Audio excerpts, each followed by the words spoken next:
As long as Nigerians are in IDP, all of us are in IDP. I will not allow, and I know that you will not allow it, for any Nigerian to remain in IDP while we're sleeping in our mansions.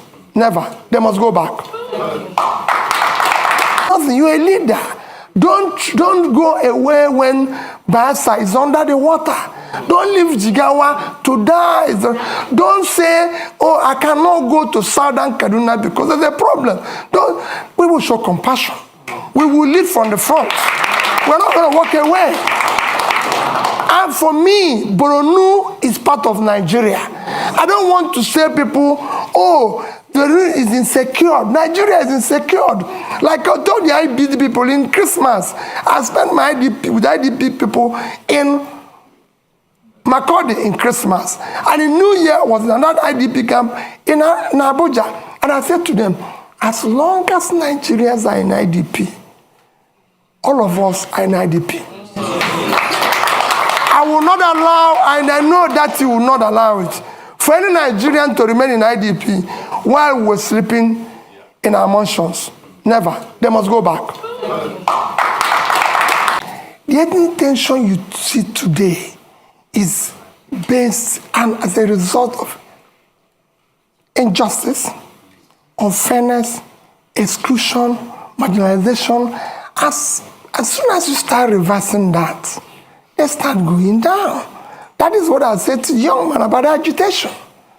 As long as you start doing the right things, as long as you start building an inclusive society where people's talent, hard work will match up their opportunity, you start seeing those things go down. There's tension, even in the Western world here.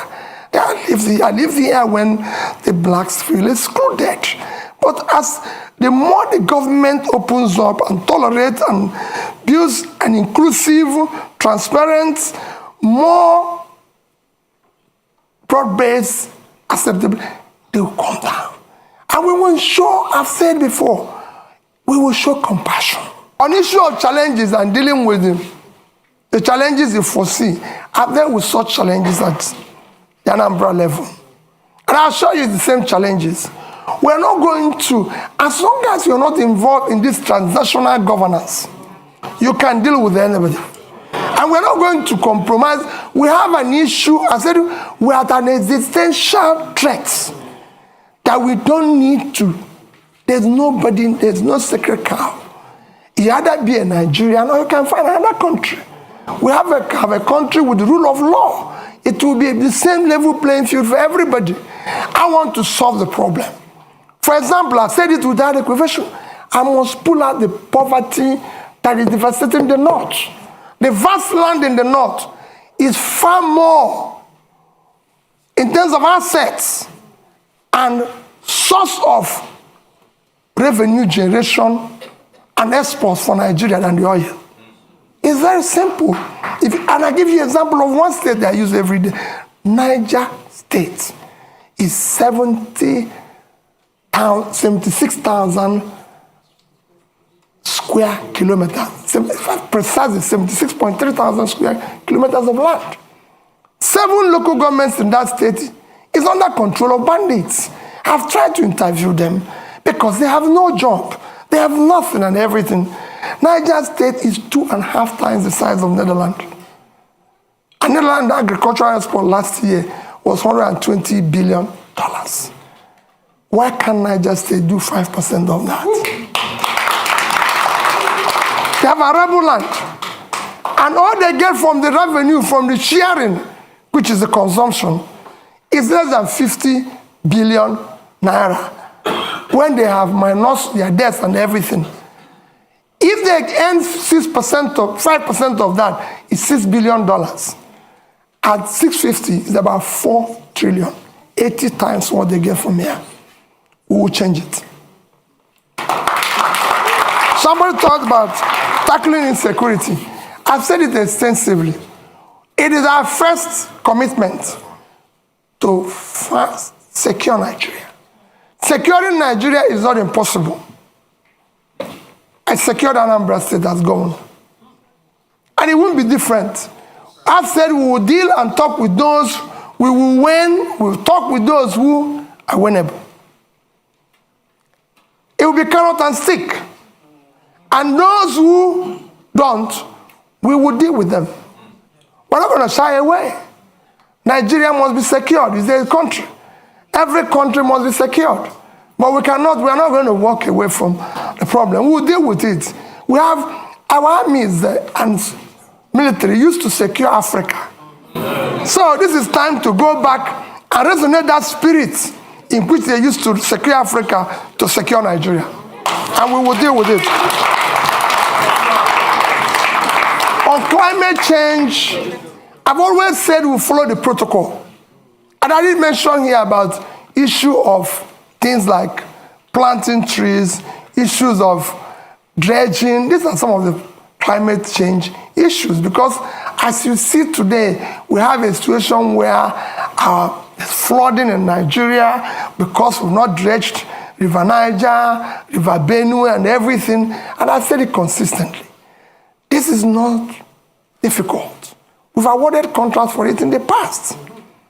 Today, every Egyptian will tell you, no Nile, no Egypt.